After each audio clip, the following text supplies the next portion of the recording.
bukan daripada rahmat Allah subhanahu wa ta'ala. Sering kita membaca surah Al-Fatihah minimalnya 17 kali dalam sehari. Kalau melihat dari jumlah sholat wajib yang kita lakukan, kita sering membaca setelah Alhamdulillahi Rabbil Alamin Ar-Rahman Ar-Rahim. Ar-Rahman Ar-Rahim, dua-duanya terkandung sifat rahmat. Bedanya, kalau Ar-Rahman itu rahmat Allah yang terbatas. Kalau Rahim, rahmat Allah yang tidak terbatas. Atau dengan kata lain, Ar-Rahman itu rahmat Allah hanya diberikan di dunia saja. Kalau Ar-Rahim itu rahmat Allah sampai ke akhirat. Makanya ada istilah rahmat Allah itu ada yang sifatnya umum, mencakup semua manusia, mukminnya, kafirnya, hewannya, tumbuhannya, dan begitu seterusnya. Allah subhanahu wa ta'ala berikan rahmat kepada mereka. Walaupun orang kafir bermaksiat kepada Allah, tetap saja Allah berikan rizki kepada mereka. Padahal Allah kalau mau bisa saja mengazab mereka, tapi Allah biarkan mereka hidup. Allah biarkan mereka tinggal, memberikan fasilitas, kehidupan, rizki yang banyak, kesehatan, dan begitu seterusnya. Itu merupakan rahmat dari Allah subhanahu wa ta'ala. Tetapi rahmat mereka hanya sampai di dunia saja. Tetapi bagi orang-orang yang beriman, rahmat mereka sampai di akhirat. Itulah yang disebut dengan Rahim. Rahimnya Allah hanya khusus diberikan kepada orang-orang yang beriman. Tapi rahmat dari Rahman itu bersyirikat antara mukmin dan kafir. Tentu bicara tentang rahmat Allah itu luas, seluas-luasnya. Bahkan ada seorang ulama generasi ketiga setelah sahabat tabi'in dan tabi'ut tabi'in, namanya Hammad ibn Salamah rahimahullahu ta'ala. Hammad ibn Salamah ini mengatakan, seandainya kelak pada hari kiamat saya disuruh untuk memilih dua orang yang akan memberikan rahmat. Maksudnya dua orang di sini, orang tua dan satunya adalah Allah subhanahu wa ta'ala. Tentu bukan orang kalau Allah subhanahu wa ta'ala ya. Artinya kalau seandainya saya dihadapkan dengan Allah dan ibu saya kelak pada hari kiamat, kemudian saya disuruh untuk memilih siapa yang akan menghisab saya, maka saya memilih Allah subhanahu wa ta'ala dibandingkan ibu saya. Padahal seorang ibu tidak mungkin memasukkan anaknya ke dalam neraka. Tidak ada orang yang mau seorang ibu itu mencelakakan anaknya. Tapi kata Hammad ibn Salamah, kalau aku harus memilih antara Allah dan juga orang tua, tentu aku memilih Allah untuk menghisab diri. Kenapa? Karena rahmat Allah jauh dibandingkan kasih sayang orang tua kepadaku. Karena Allah subhanahu wa ta'ala ketika menciptakan rahmat itu, Allah ciptakan 100 rahmat. Jadi yang satu itulah yang kemudian diturunkan ke bumi. Yang 99 rahmat itu Allah simpan kelak pada hari kiamat. Yang satu saja kita bisa melihat luar biasa, di mana orang tua sayang dengan anaknya, binatang juga sayang dengan keluarganya, dan begitu seterusnya. Bagaimana kalau seandainya pada hari kiamat bukan hanya satu rahmat, tapi digabungkan dengan 99 rahmat? Bagaimana kasih sayangnya Allah kepada hambanya? Makanya kata Hammad ibn Salamah, saya memilih Allah yang menghisab diriku dibandingkan ibu, ya, karena luasnya rahmat Allah subhanahu wa ta'ala. Makanya ada seorang sahabat namanya Amr ibn As radhiyallahu anhu, pemimpin orang-orang musyrik. Itu telat masuk Islam. Dia masuk Islam berbarengan dengan Khalid ibn Walid. Jadi setelah 20 tahun lewat, kawan-kawannya banyak masuk Islam. Jadi selama Nabi SAW 13 tahun loh di kota Mekah, Amr ibn As ini tidak juga masuk Islam. Ketika Nabi SAW hijrah ke kota Madinah pun tidak juga mau masuk Islam. Sampai ketika Rasul sudah 7 tahun, maknanya sudah lewat 20 tahun Rasul berdakwah itu, barulah tergerak Amr ibn As ingin masuk Islam bersama Khalid ibn Walid. Ketika datang menghadap Nabi SAW, Khalid langsung berbaiat dan masuk Islam. Tapi Amr bin As ini nampaknya ragu-ragu dia. Sehingga Nabi SAW bertanya, apakah kau ragu-ragu wahai Amr ibn As dengan agama yang kubawa? Kata Amr bin As, tidak. Aku tidak ragu-ragu, tetapi aku hanya ingin minta syarat sebelum aku masuk Islam. Kata Nabi SAW, syaratnya apa? Wahai Rasul, kamu sudah tahu apa yang aku lakukan terhadap kaum muslimin. Karena ketika para sahabat yang pertama hijrah ke Habasyah, yang menyusul dari orang-orang kafir Quraisy itu Amr bin As, yang meminta kepada Najasyi itu untuk dikembalikan orang-orang Quraisy itu. Jadi betul-betul menghalangi dakwah Islam. Jadi teringat dosa-dosanya. Dia sudah memusuhi para sahabat, memusuhi Nabi SAW. Sehingga kemudian Amr ibn As ini minta syarat kepada Nabi SAW.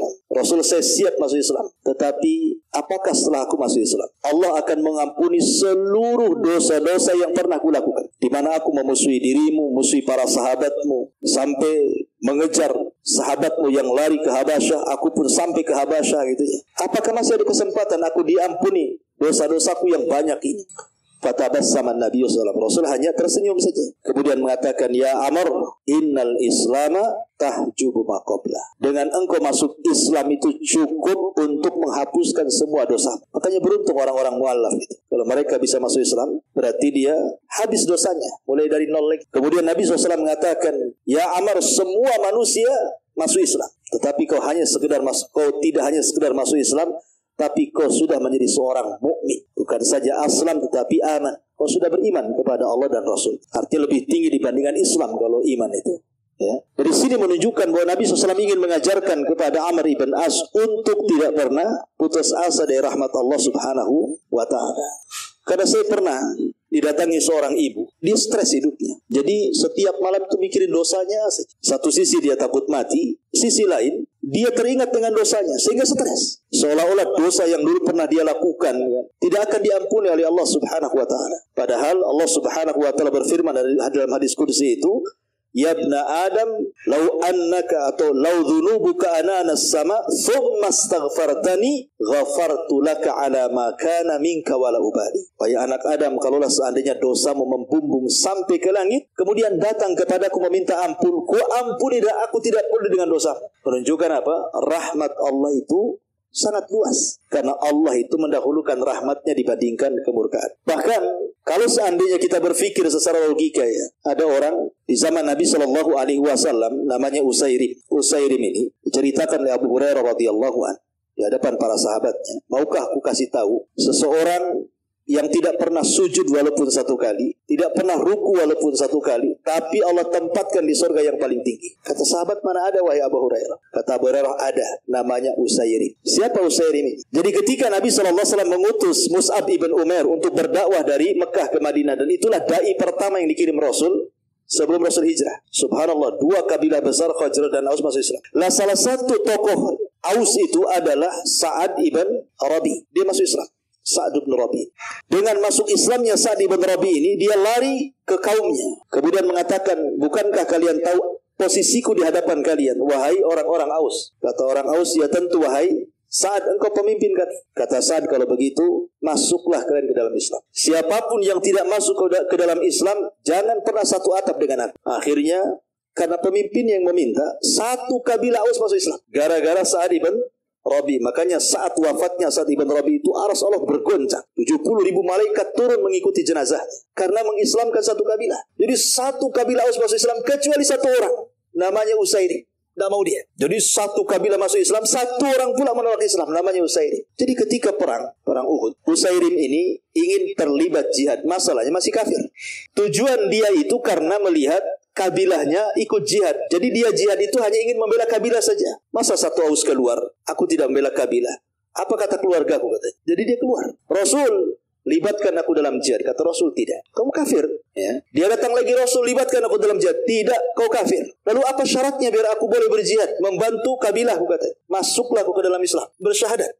Ya. Akhirnya Usairim pun karena ingin terlibat membela keluarganya, dia pun bersyahadat, asyhadu an la ilaha illallah wa asyhadu annaka rasulullah. Masuk ke medan tempur, mati syahid. Kata Nabi SAW, aku melihat Usairim di surga. Kata Abu Hurairah, demi Allah, aku tidak pernah melihat orang yang tidak pernah sujud, tidak pernah ruku, tapi masuk surga dengan surga yang tinggi. Kata Abu Hurairah, tahukah kalian siapa? Dialah Usairim. Pertanyaan, Usairim ini tidak pernah sujud, tidak pernah ruku. Amalannya cuma satu, jihad, kemudian masuk mati syahid. Tetapi Allah Subhanahu wa Ta'ala masukkan ia ke dalam surga. Coba. Karena Allah sudah buat aturan. Siapapun yang masuk surga itu bukan karena amalannya, tapi yang masuk surga itu karena rahmatnya. Karena kasih sayang Allah, Allah masukkan kita ke surga itu. Sebagaimana orang masuk neraka itu bukan karena dosanya, tapi karena keadilannya. Karena keadilan Allah Subhanahu wa Ta'ala, Allah masukkan orang ke neraka. Sebab kalau Allah memasukkan orang ke dalam neraka karena kezalimannya, nggak ada orang tahan diadab di neraka. Tetapi orang masuk surga itu karena rahmatnya. Makanya sebesar apapun dosa kita, terkadang dengan amalan yang kecil, adalah orang dimasukkan ke dalam surga dengan rahmat Allah Azza wa Jalla. Maka di zaman Bani Israel, ada orang tidak pernah berbuat dosa seumur hidupnya, nggak pernah maksiat. Nggak pernah maksiat sama sekali. 70 tahun dia nggak pernah maksiat. Kita ini nggak bisa, kalau nggak maksiat sehari itu kayaknya nggak sah gitu ya. Ini 70 tahun tidak pernah maksiat, kemudian Allah takdirkan meninggal, mati husnul khotimah. Kemudian dipanggil di pintu surga orang ini. Kemudian Allah katakan, udkhulul jannah bi rahmati. Masuk kau ke dalam surga dengan rahmatku, kata Allah. Kata anak muda Bani Israel mengatakan, oh tidak, aku tidak mau. Aku ingin masuk surga karena amalan. Kalau kau masukkan surga orang yang bermaksiat, kemudian tobat, kau terima tobatnya, kau masukkan ke surga, wajar dia masuk surga karena rahmat. Tapi aku kan tidak pernah maksiat. Hidupku beribadah kepadamu. Aku ingin masuk surga karena amalanku, bukan karena rahmatmu ya Rabb. Kata Allah, baik. Kalau begitu hitung pahalamu yang 70 tahun itu. Akhirnya dihitung pahala. Rupanya pahala selama 70 tahun dia beribadah tidak sebanding dengan nikmat penglihatan yang Allah berikan kepadanya. Akhirnya dia ketakutan karena takut tidak masuk surga. Terpaksa dia mengatakan, ya Rabb, kalau gitu adkhilnil jannah bi rahmatika, masukkanlah aku dengan rahmatmu. Ya kan? Jadi semua orang itu butuh rahmat Allah, kasih sayang. Kita ini butuh kasih sayang Allah Azza wa Jalla. Makanya setiap hari kita diajarkan mengucapkan salam juga. Apa sih fungsi salam itu? Assalamualaikum. Kemudian dijawab waalaikumsalam warahmatullahi wabarakatuh. Di situ ada doa rahmat. Karena kita ini butuh kasih sayang Allah Subhanahu wa taala. Masalahnya ma'asyiral muslimin wal muslimat rahimani wa rahimakumullah. Ada pula orang-orang yang dijauhkan dari rahmat Allah. Dan lawan rahmat itu apa? Laknat. Jadi rahmat itu didekatkan ke surga, rahmat itu didekatkan ke laknat itu didekatkan ke neraka. Jadi ada orang-orang itu yang justru dijauhkan daripada rahmat, didekatkan pula dari laknat Allah Azza wa Jalla. Lah inilah yang kita akan bahas, siapa orang-orang ini yang justru tidak mendapatkan rahmat Allah, malah diancam dengan laknat Allah Subhanahu wa taala. Ma'asyiral muslimin wal muslimat rahimani wa rahimakumullah. Hadis yang pertama, Nabi SAW bersabda, la'anallahu man dzabaha li ghairillah, wa la'anallahu man awa muhditsah, wa la'anallahu man la'ana walidayhi, wa la'anallahu man ghayyara manaral ardi. Allah melaknat, artinya Allah menjauhkan rahmat. Dari siapa? Yang pertama, orang yang menyembelih bukan karena Allah Subhanahu wa taala. Orang yang menyembelih bukan karena Allah Subhanahu wa taala. Seperti umpamanya ma'ruf di negeri kita ya kan, menyembelih untuk pantai Laut Selatan, kadang-kadang kan ada tuh acara-acara larungan, disembelih satu ekor sapi, kemudian kepalanya dilempar untuk Nyi Roro Kidul gitu ya. Itu menyembelih bukan karena Allah. Ya, atau zaman dulu kita sering mendengar ada orang yang naruh sesajen di pohon-pohon, ya kan, di gua-gua, di tempat-tempat keramat. Itu menyembelih bukan karena Allah Azza wa Jalla. Allah melaknat orang yang seperti ini. Ya, menyembelih bukan karena Allah Subhanahu wa taala. Makanya aturan penyembelihan dalam Islam itu, pertama menyembelih membaca basmalah dan sesuai dengan syar'i. Yang kedua diniatkan kepada Allah. Bukan hanya menyembelihnya saja baca basmalah, tapi niatnya juga karena Allah. Karena terkadang orang-orang yang melempar kepala kerbau ke lautan itu, terkadang ketika menyembelih baca basmalah dia, tetapi rupanya tujuannya bukan karena Allah, rupanya untuk penghuni Laut Selatan pula, atau penghuni Lumpur Lapindo. Saya dengar ada kambing dilempar ke Lumpur Lapindo itu. Apa maksudnya gitu? Atau untuk supaya gunung tidak meletus, sudah ditaruh pula kepala kambing, meletus juga pula gunung. Berarti tak terima sama jinnya. Ya. Intinya bahwa menyembelih bukan karena Allah, orang ini dijauhkan dari rahmat. Ini yang pertama. Yang kedua, man awa muhditsah, orang yang melindungi orang jahat. Nah, ini hati-hati para pengacara biasanya, lawyer-lawyer ini. Sudah tahu kliennya ini orang jahat, ya kan? Yang tidak bisa dilindungi, malah mati-matian karena uang supaya dia bebas. Jelas-jelas dia pembunuh umpamanya kan. Jelas-jelas dia salah, masih dibela-bela supaya dia bebas. Naudzubillah. Ini masuk pada awa muhditsah, melindungi orang jahat. Allah laknat orang kayak gini, ya. Kemudian yang ketiga, Allah laknat man la'ana walidayhi. Allah laknat orang-orang yang melaknat kedua orang tuanya. Kok bisa anak melaknat kedua orang tuanya? Saya kira nggak ada lah anak melaknat orang tuanya. Kalau zaman dulu, kalau zaman sekarang ya mungkin banyak kan anak melaknat kedua orang tuanya. Tapi maksudnya di sini artinya kan melaknat orang tua itu ada dua macam. Ada secara langsung, ada tidak secara langsung. Ya secara langsung mungkin seorang anak memaki orang tuanya, itu langsung tuh. Tapi ada juga tidak secara langsung. Maksudnya apa? Kita melaknat orang tua orang lain, kemudian anaknya tidak terima, melaknat pula orang tua kita. Banyak kita menghina orang tua orang lain. Oh dasar kamu itu, orang tuamu bajingan kan itu. Nanti anaknya marah, oh orang tuamu kurang lebih juga bajingan. Itu akhirnya apa? Memang kita tidak melaknat orang tua kita, tapi gara-gara kita orang itu melaknat orang tua kita kan. Itulah orang seperti ini kata Rasulullah, la'anallahu man la'ana walidayhi. Ya, Allah melaknat orang yang mencela kedua orang tuanya. Kemudian yang terakhir, la'anallahu man ghayyara manaral arda. Allah melaknat orang-orang yang menggeser-geser patok tanah. Itu banyak di masyarakat. Ya, kadang-kadang di pematang sawah, dicangkul, jalannya jadi sempit kan gitu ya. Atau umpamanya di kebun, kadang-kadang patoknya sudah jelas pohon mangga, digeser pula ke pohon duren gitu ya. Kan banyak di masyarakat ini, rebutan lahan. 1 jengkal saja kata Rasulullah itu akan diikatkan di lehernya 7 lapis ke bumi. Macam mana yang mengambil tanah orang 1 hektar coba? Ya, atau 1 kapling lah kan itu ya. Ini 1 jengkal saja cukup untuk dikalungkan di lehernya pada hari kiamat 7 lapis ke bawah tuh. 1 jengkal. Nah, itu kan gak banyak. Iya gak banyak. Coba digali sampai 7 lapis tuh. Nah, berapa truk tuh tanahnya tuh? Ya. Gimana 1 kapling? Gimana 1 hektar kan itu? Na'udzubillah. Maka ini juga termasuk orang-orang yang dijauhkan dari rahmat Allah dan didekatkan dengan laknat Allah Azza wa Jalla. Ini hadis yang pertama. Hadis yang kedua, Nabi SAW mengatakan la'anallahul wasilat wal mutawsilat wal washimat wal mustawshimat wal mutanammisat wal mutafallijat lil husni al mughayyirat li khalqillah. Kata Nabi SAW, Allah melaknat wanita-wanita yang menyambung rambut. Coba sekarang kan banyak tuh. Kadang-kadang datang ke salon, biar indah rambutnya disambung-sambung lah rambut itu. Nah, kalau zaman dulu mungkin potongan-potongan rambut tuh masih berharga ya. Zaman dulu kan dijual tuh potongan rambut. Tuh apa biasanya tuh gelung biasa. Allah melaknat. Ya, sinden-sinden biasanya kan ditaruh gelung-gelung palsu itu. Di sini Allah katakan Allah melaknat orang-orang yang menyambung rambut. Kemudian Allah melaknat wanita-wanita al-washimah wal mustawshimat, yang bertato dan yang mentato. Yang tadi yang menyambung dan yang menyambungkan. Nah, sekarang naudzubillah ya. Dulu biasanya orang-orang Cina itu yang bertato. Sekarang Cina tak bertato, orang kita pula bertato-tato semua. Ya. Kadang-kadang sudah hitam, bertato hitam lagi. Tak nampak tatonya. Jadi naudzubillah, macam-macam tato sekarang ya, dari kepala sampai kaki. Naudzubillah, Allah melaknat orang-orang yang ditato dan yang mentato, dua-duanya dilaknat. Kemudian wal mutanammisat, yang cukur-cukur alis itu. Kalau laki-laki jarang lah cukur alis kan. Perempuan biasa cukur alis itu. Ngapain dicukur alis coba? Kadang-kadang dikasih spidol. Spidolnya pula tak permanen, kena hujan habis lah kan itu. Malu dia. Nah, jadi jangan cukur alis. Mutanammisat dilaknat oleh Allah Subhanahu wa taala. Kemudian al-mutafallijat lil husni, yang meratakan gigi. Mungkin sekarang ini pakai bekel istilahnya, ya.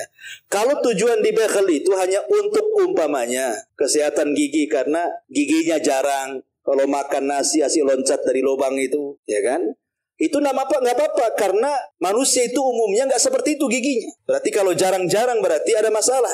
Kalau ingin dirapatkan karena sebuah kesehatan, tidak apa-apa. Tapi kalau tujuannya hanya untuk kecantikan saja, dilaknat dalam hadis ini. Al-mutafallijat lil husni. Kalau meratakan gigi hanya untuk kecantikan, dilaknat. Tidak boleh. Kenapa? Karena al-mughayyirat bi khalqillah. Itu bagian daripada merubah ciptaan Allah Subhanahu wa ta'ala. Ini sudah banyak. Nah, ini sudah... Memang di zaman sekarang ini banyak orang-orang yang dulu kan nggak pernah terkenal. Mana ada kenal orang behel dulu kan? Nggak ada kan? Naruh kawat di gigi zaman dulu mana ada?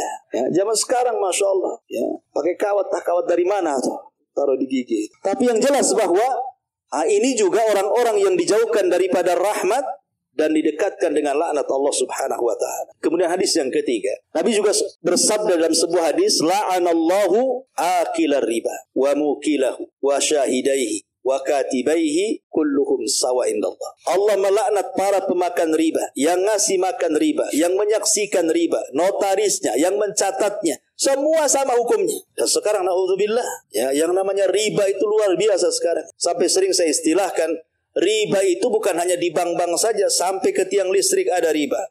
Pohon pisang ada riba, pohon mangga ada riba. Silahkan pinjam sekian, bunganya sedikit. Nah, itu tempel di tiang listrik. Bayangkan, riba sampai ke tiang listrik, sampai ke pagar-pagar rumah, sampai ke tembok-tembok. Ya, silahkan gadekan STNK macam-macam, bla bla bla bla kan itu. Memang riba ini sudah mendunia, kita tidak bisa lepas dari situ. Makanya kata para ulama, kalaupun kita tidak bisa menjauh 100%, ya minimalnya dikurangilah. Karena bagaimanapun riba ini dekat dengan laknat dan jauh daripada rahmat Allah Subhanahu wa ta'ala. Kemudian juga Nabi SAW juga mengatakan la'anallahu ar-rasi wal murtasi. Allah melaknat para penyogok dan yang disogok. Dan sekarang masyhur, mau jadi pejabat saja nyogok, mau masuk ke PT aja nyogok, mau masuk jadi jabatan ini nyogok, semua main sogok sekarang ini.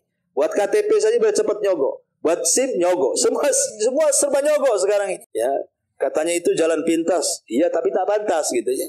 Yang pantas kan seperti itu. Kecuali kalau seandainya nyogok ini terpaksa karena mengambil hak, maka dibolehkan. Tapi kalau sengaja ini tidak boleh. Ya. Kemudian juga Nabi SAW mengatakan juga la'anallahu al-mutasyabbihina minar rijali bin nisa wal mutasyabbihat minan nisa'i bir rijal. Allah melaknat laki-laki yang menyerupai perempuan atau sebalik. Subhanallah, kan sekarang lihat ya. Ini memang fenomena menyerupai laki-laki perempuan atau perempuan laki-laki, subhanallah, sudah merata. Lihat sekarang para perempuan itu yang pakai celana lepis, pakai jeans, ya. Jeans itu ada di celana itu. Lalu pakai jeans. Subhanallah, coba. Laki-laki mau beli jeans habis di borong perempuan. Ini kan masalah ini, ya. Mulai dari pekerjaan yang harusnya dikerjakan laki-laki jadi perempuan. Saya pernah lihat di YouTube itu, sampai di Malaysia itu tukang-tukang bangunan itu perempuan. Helpernya laki-laki, tukangnya perempuan. Itu kan pekerjaan-pekerjaan laki-laki kan gitu ya. Bukan hanya sampai ke pekerja, sampai ke penampilan. Ya munculnya bencong-bencong kaleng gitu kan. Saya ini pengalaman pagi-pagi, saya kan ngisi subuh di Nurul Hidayah ini. Ya saya tidak tahu kan. Jadi saya dari Tiban itu jam 3:30 sudah berangkat. Jadi karena ngantuk berat. Memang ngantuk, kurang tidur kan. Jadi sebelum rumah sakit Ummul Fatimah tuh, ya kan. Habis itu kan banyak ruko-ruko tuh. Jadi karena ngantuk sekali dan belum subuh, masih ada sekitar 20 menit lagi. Jadi saya sengajalah mampirkan ke pinggir tuh. Tidurlah sebentar. Memang kaget, kaca pula diketuk-ketuk. Bang kan itu kan. Ini siapa ini? Ditengok bencong. Bang, langsung naik gas, langsung pergi saya. Subhanallah, subuh-subuh kiroa masih pula bergentayangan tuh bencong kaleng itu. Saya kira bang ini apa kan itu. Pas dibuka jendela, Masya Allah, hantu pula yang nengok tuh. Apa enggak tancap gas kita? Ini kan fenomena enggak jelas. Ya, rupanya gudangnya di Batu Haji pula. Hati-hati untuk melewati itu. Jadi dipanggil bang pula. Saya sudah bang, dipanggil bang pula gitu. Jadi dari sini bahwa memang fenomena seperti ini luar biasa LGBT ini. Ya. Dan mereka adalah umat yang dilaknat sejak zaman Nabi Lut alaihi salam. Diazab oleh Allah Subhanahu dengan azab yang belum pernah terjadi sebelumnya. Makanya kita sayangkan kadang-kadang pemerintah janganlah melegalkan undang-undang LGBT, kawin sesama jenis dan begitu seterusnya. Ini mengundang azab. Ya. Makanya kenapa Nabi SAW mengatakan la'anallah, Allah melaknat. Padahal di sini yang menyerupai pakaian saja itu sudah dilaknat, apalagi sampai berzina, makin dilaknat lah kan itu. Makanya saya nasihatkan bagi antum yang baik yang akhwat atau yang ikhwan, kalau punya anak laki-laki janganlah dikasih mainan perempuan, atau punya anak perempuan jangan pula dikasih mainan laki-laki. Masa anak perempuan dikasih robot-robotan, dikasih motor-motoran, suruh ngetrek apa anak itu? Ya kasihlah. Ya, tugas perempuan apa? Ya dibelikan alat-alat dapur kan, itu main-main alat dapur. Supaya dia terbiasa dengan mainan perempuan. Karena salah satu kenapa kemudian berubahnya tabiat laki-laki menjadi perempuan atau sebaliknya, ini karena pendidikan dari awal salah. Kalau sudah punya anak laki-laki kecil itu, ya kasih mainan laki-laki. Kalau perempuan, kasih mainan perempuan. Kasih baju laki-laki, kasih baju perempuan. Jangan pula kasih baju perempuan. Jadilah di LGBT nanti. Nah, jadi itu juga salah satu kelompok-kelompok yang dilaknat oleh Allah Subhanahu wa ta'ala. Dan banyak lagi orang-orang yang dijauhkan dari rahmat dan juga didekatkan dengan laknat Allah Subhanahu wa ta'ala. Wallahu a'lam.